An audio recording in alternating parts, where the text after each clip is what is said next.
Currently, I'm training for the CAPO National Powerlifting meet in Australia. It's being promoted by Wayne Howlett down in Tasmania. This is going to be my first international competition, so I'm really excited about it. I've done a lot of backyard meets here in the States. Powerlifting is a pretty splintered sport with all the different federations, all the different meet promoters, and it's hard to get a lot of good competition in one spot. I looked at the competitors. I looked at this as an opportunity to fulfill something that I'd been wanting to do for a long time, which was compete on an international level with international lifters that are well respected.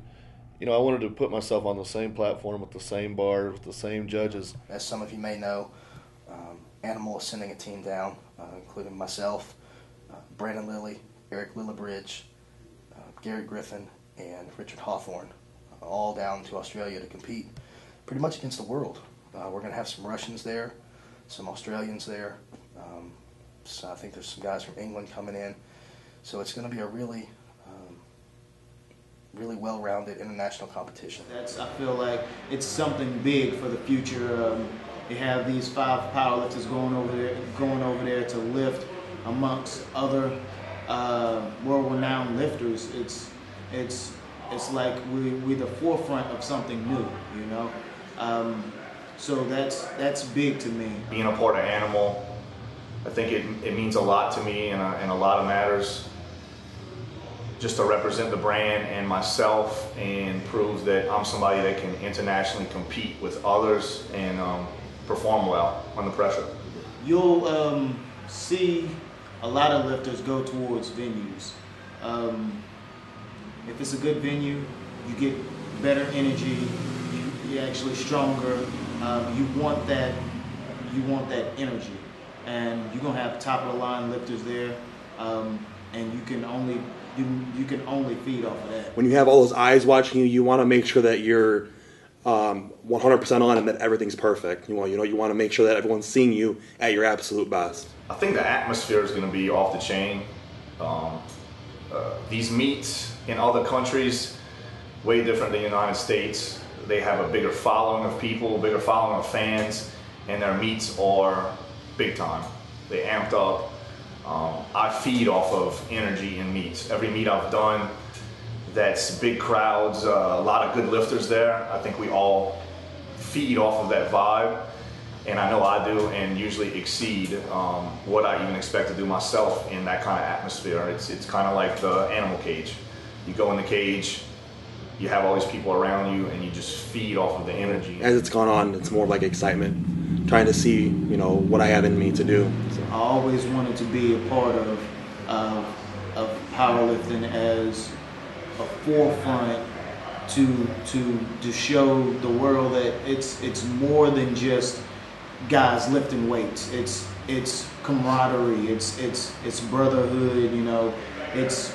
It's pain. It's growth. It's everything. It shows in depth. What actually goes on. It's an awesome moment, and it's going to be something written down in history. I've never been to Australia. Totally excited about it. I've been told that I will never want to come back. But it's just a chance to experience powerlifting through a different culture. The people that I've connected with through Facebook and Twitter and things like that are Australian lifters, they're very, very passionate about the sport, and they're very, very passionate about growing Australia as a country that's dominant in the sport.